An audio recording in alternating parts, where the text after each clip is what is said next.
చిరంజీవికి ఆశీస్సులు. నీ ఉత్తరం అందినది, సంతోషం. నీవు అదేవిధంగా మన ఆధ్యాత్మిక కుటుంబం ఎడల నీ డ్యూటీ చేయుచుండవలను. నీ పరీక్ష పేపర్లు ఎలా రాసినది గ్రహించినాను. Result favourable. ఆవిడ ఎలా పరీక్ష రాసిందో ఈయన ఇక్కడి నుంచి గమనించడం. మహీపీఠము నడుపుచుండవలను. శుక్రవారం నీవు ఉపన్యాసం ఇచ్చుటకు ఇంకా టైం రాలేదు.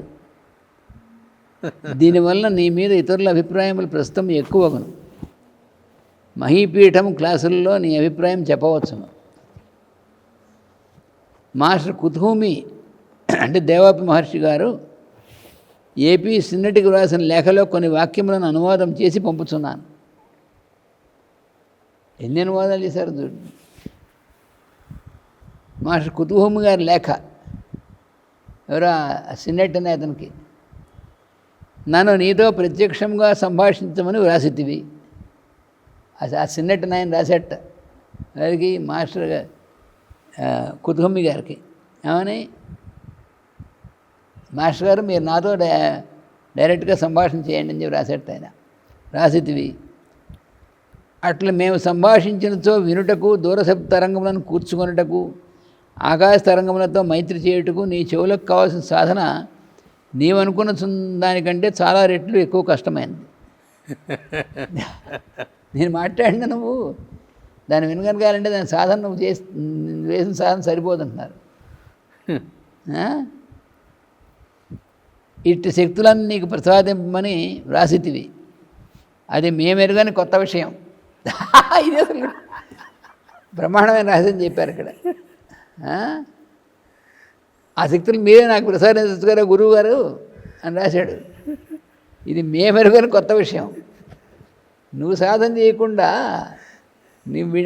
అసలు మనం సాధన చేయకుండా రెడీమేడ్గా గురువు గారు ఆ శక్తులు మనకి ఇచ్చేస్తే బాగుండు అనుకునేటువంటి వాళ్ళు చాలామంది ఇలాంటి వాళ్ళు ఉన్నారు. అసలు శక్తులు కావాలనుకోవడంలోనే పొరపాటు, అక్కడే పొరపాటు. అసలు మాకెవరు వాటిని ప్రసాదించలేదు.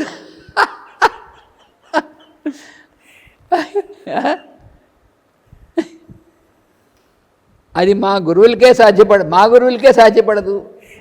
ఇంకా నెక్స్ట్ స్టేజ్ గడిపి యోగ సాధన ప్రాథమిక సూత్రంలో ఒకటి వినుము. ఎవరికి శక్తులు వచ్చినను అవి అతడు సాధించుకున్నవే. మార్గం మాత్రము మేము మా అనుభవంతో చెప్పేద్దాము. ఆర్జించుకున్న తర్వాత ఆ శక్తులు వానికి ఎరుకబడక వానిలో నిద్రించుండును. యంత్రములన్నీ కూర్చున్న తర్వాత గడియారం తయారగును, కానీ వెంటనే తయారగుట, గంటలు కొట్టుట చేయలేదు. దానికి కీ ఇచ్చి సరైన టైం పెట్టి స్టార్ట్ చేసినప్పుడు అప్పటి నుండి పని చేయను. గడియారం తయారు చేసేసాక పెడితే అది పని చేసేస్తుందా? ఏం ఎగ్జాంపుల్ ఇచ్చారు చూడు. కీ ఇవ్వడం అనేది జరగాలి. యంత్రములన్నీ కూర్చున్న తర్వాత గడియారం తయారగును, కానీ వెంటనే తయారగుట, గంటలు కొట్టుట చేయలేదు. దానికి కీ ఇచ్చి సరైన టైం పెట్టి స్టార్ట్ చేసినప్పటి నుంచి పని చేయను. శిష్యుల్లో కీ ఇచ్చుట, స్టార్ట్ చేయుట మాకు చేతనైన పనులు.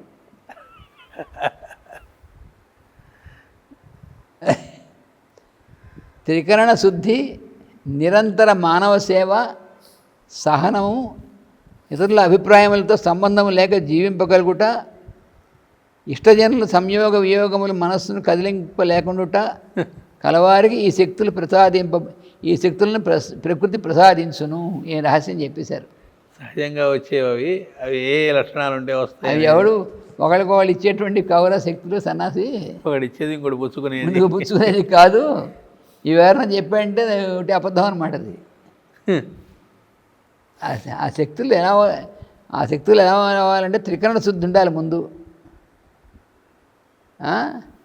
రెండోది నిరంతర మానవ సేవ ఉండాలి. మూడోది సహనం ఉండాలి. నాలుగోది ఇతరుల అభిప్రాయాలతో సంబంధం లేకుండా జీవింపగలుగుతూ ఉండాలి. పొద్దుగూకులు దానికోసమే కదా. పొద్దుగూకులు అదేగా. ఇంకోటి మన గురించి ఏమనుకుంటున్నాడు, వాడికి ఇంక శక్తులు ఏమొస్తాయి నాకు ఉందా? 24 గంటలు ఇంకోటి మెచ్చుకోవాలి, లేకపోతే ఇంకోటి దగ్గర గుర్తింపు పొందాలని ఏడుపు ఏడుపు. ఇంకా మనశ్శాంతి నన్ను గుర్తించలేదని ఒకటి, నన్ను మెచ్చుకోవట్లేదని ఒకటి, ఇంక వాడికి శక్తులు ఏమొస్తాయి ఇక. అందుకని ఇతరుల అభిప్రాయాలతో సంబంధం లేక జీవింపగలుగుట. తర్వాత ఇష్టజనులు దగ్గర వాళ్ళు, మనకు బాగా ఇష్టమైనటువంటి వాళ్ళు సంయోగ వియోగములు మనస్సును కదిలింపలేకుండుట, దానివల్ల ఎఫెక్ట్ కాకుండా ఉండాలి. అటువంటి వాళ్ళకి ప్రకృతి శక్తులను ప్రసాదించును. శక్తులు ఎవరిస్తారంటే ప్రకృతి ఇస్తుంది, అంతేగాని గురువు ఇవ్వడం అలాంటిది ఏమి ఉండదు అన్నారు. అది మా గురువులకే, ఆ గురువు గారు వాళ్ళ గురువు ఎవరికి కూడా సాధ్యం కాదు. అది ఎంత ధైర్యంతో చెప్పారు చూడు, ఎంత ఆథెంటికేట్గా చెప్పారు. ప్రకృతిలో సర్వశక్తులు నీ ముందు పెట్టబడి ఉన్నవి, వేణిని తీసుకోగలవో తీసుకునవచ్చును. అంటే ఛాయిస్ నీదే. ఛాయిస్ నీదే. ప్రకృతిలో సర్వశక్తులు నీ ముందు పెట్టబడి ఉన్నవి, వేణ్ణి తీసుకోగలవో తీసుకునవచ్చును. కానీ తీసుకోవడానికి కానీ సామర్థ్యం ఉండాలంటే పైన చెప్పి నువ్వు చేయాలి. అవి పాటించగలగా, అవి పాటిస్తే తీసుకోగలుగుతావు. త్రికరణ శుద్ధి ఒక్కొక్కటి ఎంత ముఖ్యమైనటువంటి ఐటమ్స్ చెప్పారు చూడు. అభిప్రాయాలు అసలు ఇంకోళ్ళ అభిప్రాయాలు ఏమిటి అనేటువంటిది మనం తీసేటువంటి వాడికి శక్తులు వాడి గురించి అసలు మాట్లాడకూడదు అసలు, అభిప్రాయాలు అనేటువంటిది. అందుకని నువ్వు వేడి కావాలంటే తీసుకునవచ్చు అన్నారు. అసలు అంటే ఎలాంటి ఇందులో ఇచ్చింది మాత్రం ప్రతి ఒక్కళ్ళు సాధకులైనటువంటి వాళ్ళు చదువుకోవాలి. అంటే ఇవన్నీ అన్ని లెటర్స్లోనూ అలాగే ఉన్నాయి, కానీ ఈ శక్తుల గురించి క్లారిటీ క్లియర్ కట్ ఏమేమిటి చేస్తే వస్తుంది. ఫస్ట్ ఫండమెంటల్గా శక్తుల్ని ఇచ్చేటువంటి ప్రకృతి, కానీ గురువు శిష్యుడికి ఇచ్చేవి కూడా కాదన్నారు. ఎందుకని నువ్వు శక్తుల కోసం ఏమైనా గురువు గారి దగ్గరికి వెళ్తే కూడా వేస్ట్ టైం. అవి వరించేవే కానీ ఎవడో పట్టుకొచ్చి ఇచ్చేటువంటిది ఏమి ఉండదు అక్కడ కాదు. అందుకని ఇంకోటి సాధించి పెడితే వచ్చేది కాదురా అబ్బాయి అని. అసలు అవి సిద్ధించేవి కానీ మనం సాధించేటువంటిది కాదు అని ఎంత క్లియర్ కట్గా ఇచ్చారు. అసలు ఏమి చేస్తే, ఏ సాధన చేస్తే వస్తాయి, ఏమి ఆచరించాలి. మరి మనం ఆచరణలో అవి ఆచరించకుండా ఊరికైనా శక్తులు రావాలి. ఎక్కడి నుంచి వస్తుంది శక్తులు ప్రకృతిలో ఉన్నాయి, పైగా మన ముందే పెట్టింది అని చెప్తున్నారు. అది ఓపెన్గానే అందరికీ పెట్టే ఉన్నాయి, ఓపెన్గానే ఉన్నాయి. ప్రకృతి కొందరికి పెట్టివ్వాలి, కొందరికి ఇవ్వకూడదు అనేటువంటిది ఎప్పుడు ఉండదు కదా. అది ఓపెన్గానే ఉన్నాయి. కానీ అది అసలు అది ఇంత క్లియర్ కట్గా ఎవరిని ఎక్కడ మరి నేను చూడలేదు. ఆ పాయింట్స్ ఒకసారి మళ్ళా ఈ పాయింట్స్ అసలు ఎంత చూడండి. అసలు అందరూ ఎవరు కూడా శక్తుల గురించి చాలామందికి అభిప్రాయం ఉంటుంది. చాలామంది ఏమనుకుంటారంటే శక్తులు గురువుగారికి అనుగ్రహం ఉండి గురువుగారు మనకు శక్తిపాతం లేదు, అసలు ఏమేం లేవు. అసలు అంత క్లియర్ కట్గా చెప్తున్నారు. చాలామంది ఉన్నారు శక్తిపాతం గురువుగారు అంటూ ఉంటారు. గురువుగారు శక్తిపాతం చేస్తాడు, అలాంటిది ఏమీ లేదు అని చెప్తున్నారు. అలాంటి దురభిప్రాయాలు వద్దు అని. త్రికరణ శుద్ధి, నిరంతర మానవ సేవ. మొట్టమొదటి త్రికరణ శుద్ధి ఉండాలి. త్రికరణ శుద్ధి అంటే ఏమిటి? మన మనస్సులో ఏమనుకుంటున్నామో అదే మన వాక్కులో చెప్పగలగాలి. మన వాక్కులో, మన మనస్సులో అనుకుంది మన వాక్కులో చెప్పగలిగినటువంటిది ఏది ఉందో అదే మన ఆచరణలో రావాలి. అంటే మన ఆచరణకి, మనం మాట్లాడేటువంటి మాటకి మన మనసులో ఉన్నటువంటి అభిప్రాయానికి ఈ మూడింటికి తేడా లేకుండా ఉన్నదాన్ని త్రికరణ శుద్ధి అంటారు. అందుకని త్రికరణ శుద్ధి మనం ముందు అసలు ప్రాక్టీస్ చేయాలి. మనం నిరంతరం మనకు వచ్చేటువంటి ఆలోచనే మనం బయటికి చెప్పగలగమా లేదా? ఈ క్షణంలో నువ్వేం ఆలోచిస్తున్నావు అన్నట్టు చెప్పగలగాలి, ఉన్నది ఉన్నట్టుగా చెప్పగలవా లేదా? అది ఎప్పుడు చెప్పగలవు? నువ్వు నీ మనసులో ఎవరిని చంపేద్దాం అనిపిస్తుంది అనుకోండి, సరిగ్గా అప్పుడు ఈ ప్రశ్న వేసాడు అనుకోండి ఎవరినాను, నీ మనసులో ఏమనిపిస్తుంది? ఈ క్షణం చెప్పరాంటే నా బలవాడిని చంపేద్దాం అనిపిస్తుంది చెప్పగలవా? నువ్వు చెప్పగలిగితే నువ్వు బాగుపడతావు. ఎప్పుడైనా సరే ఈ మూమెంట్లో నువ్వేం ఆలోచిస్తున్నావు చెప్పుంటే చెప్పగలిగినటువంటి వాడు బాగుపడతాడు. అయితే ఈ మూమెంట్లో నేను తిట్టుకుంటున్నాను చెప్పగలవు, నువ్వు చెప్పగలవా? కపటం లేకుండా, పొరపచ్చాలు లేకుండా, ఏమి లేకుండా ఉన్నటువంటి వాడు. అలాగే వాడు చెప్పింది చేయగలడా అంటే దుష్టమైనటువంటి వెయిటే మీరు చేయకూడదు కదా అంటే చేయాలా, అది ఎలాగో చెప్పింది చేసేటువంటి వాడు దుష్టమైనటువంటి రావు అయిపోతాయి. అందుకని ఎంత సాధనలో అసలు ఎంత మనకి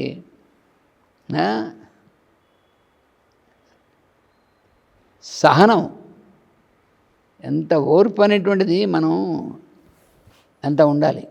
ఆ సహనం ఇతరుల అభిప్రాయంతో సంబంధం లేకుండా జీవించగలిగి మరి టాప్ ఇది. మనం చేయవలసిన పని తప్ప ఇంకోళ్ళు మన గురించి ఏమనుకుంటున్నారు అసలు మన మనసులోనే ఉండకూడదు. అసలు పెద్ద జబ్బది. మన గురించి ఏమనుకుంటున్నారు, ఇంట్లో వాళ్ళని గురించి కూడా మన గురించి ఏమనుకుంటున్నారంటే కూడా ఉండకూడదు. నా భార్య నన్ను గురించి ఏమనుకుంటోంది, నువ్వు నీ యొక్క ప్రవర్తన బట్టి ఉంటుంది ఏమనుకుంటుందో. నువ్వు ఉట్టి వెధవలా ప్రవర్తిస్తే వీడు ఉట్టి వెధవ అనుకుంటుంది. దానికి తప్పే ఉంటే భార్య ఎత్తి మాత్రం వస్తుందా? నా కొడుకు నన్ను గురించి ఏమనుకుంటాడు, నువ్వు వాడి గురించి ఏం చేస్తున్నావు దాన్ని బట్టి అనుకుంటాడు. అంతేగాని అందుకని నీ ఇంట్లో వాళ్ళు కానీ బయట వాళ్ళు కానీ చుట్టుపక్కల వాళ్ళు కానీ నిన్ను గురించి ఏమనుకుంటున్నారు అనేటువంటి దురద నీ మనసులో అసలు పోవాలి. వాళ్ళ అభిప్రాయాల మీద ఆధారపడి బతుకుదాం అనుకుంటే అది కుక్క బతికే అది. వాడికి ఇంకా చచ్చాడే, వాడు బతుకంటూ లేదు వాడికి. అందుకని వాడు తను ఏం చేయాలో అది చేయడం అనేటువంటి తన కర్తవ్యం తప్ప ఇలాంటి పిచ్చివేషాలు ఉండకూడదు. ఇది ఎంత మామూలు విషయం కాదు. అది చాలా సాధన చేయాలి. ఎవ్రీ మూమెంట్ మన మనసును మనం అబ్జర్వ్ చేస్తూ ఉండాలి. లేకపోతే ఎలా జరుగుతుంది, ఎక్కడంటే మన మనసులోకి ఐడియా వచ్చినప్పుడే ఫట్మని కట్ చేసేయాలి అక్కడే. అప్పుడు యాక్షన్లోకి రాదు. మనకి దుష్టమైన ఆలోచన వచ్చిందనుకోండి, అక్కడ దాన్ని కట్ చేసేస్తే మన యాక్షన్లోకి రాదుగా. అసలు అంత సాధన అసలు మనకి ఇంత అర్థంగా పోవడానికి ఏముంది? అబ్బే అర్థం కాలేదండి అనడానికి ఏమి పని. నీకు సంస్కృతంలో ఉపనిషత్తులో చెప్పారా, నీకు వేదాంతం చెప్పారు, ఏం చెప్పారు? నువ్వు రోజు చేసేటువంటి పనులు ఎట్లా ఉండాలి చెప్పారు, అంతే. ఎలా ఉండాలి ఎలా ఉండకూడదు చెప్పారు. అందుకని అర్థం కాలేదు, అర్థం కాకపోవడం వల్ల అంటే మోసం, సెల్ఫ్ డిసీట్. అలా నీకు కావాలంటే ఇలా ఉండు. ఇదంతా ఎందుకు? నాకు శక్తులు ఎలా వస్తాయి, శక్తులు ఇది చేస్తే ప్రకృతి ఇస్తుంది అని చెప్పారు. అసలు అల్టిమేట్ ఓపెన్ అందరికీ. అది ఎవడు దాచిపెట్టింది ఏం లేదు. అసలు ఒక్కడు ఇంకోటికి ఇవ్వడం అంటే సాధ్యం కాదని చెప్పారు. ఇంకంతకంటే అల్టిమేట్ అది. మేము ఎరుగని విషయము మా గురువులకే తెలియని విషయం. ఎవరు శక్తిపాతాలు చేయడం పిచ్చి వేషాలు ఇవన్నీ అసలు ఏం లేదు. ప్రకృతిని మనకి శక్తులన్నీ ఉంది. నువ్వు ఇలా పాటిస్తే ఆటోమేటిక్గా నీకు శక్తులు ప్రకృతి నుంచి వస్తాయి. ఎవరికి వాడు సాధించుకోవాలి. ఇంకా అసలు ఇది ఒక్కటి చాలు మనకి. ఎవరికైనా సరే అందరికీ అప్లై అవుతుంది. ఇది మనందరికీ అసలు ప్రతి ఒక్కరికి అప్లై అవుతుంది. అసలు శాశ్వత సత్యం అది. నిజంగా మనకి నిజంగా మనం దాన్ని ప్రాక్టీస్ చేస్తే ఎంత హ్యాపీగా ఉంటుంది తెలుసు మనకి. ఇంకోటి మన గురించి ఏమనుకుంటున్నారనే విషయం మనం పట్టించుకోకుండా ఉంటే మన హ్యాపీయెస్ట్ ఫెలో అవుతాడు. ఎవరు ఏమనుకుంటున్నారని ఆలోచించడం, దానికోసం బతకడం అంటే అసలు నిజమైన జీవించడం కాకుండా ఈ ఫాల్స్ ఫాల్స్ అంతా ఫాల్స్ జీవితం అన్నమాట అది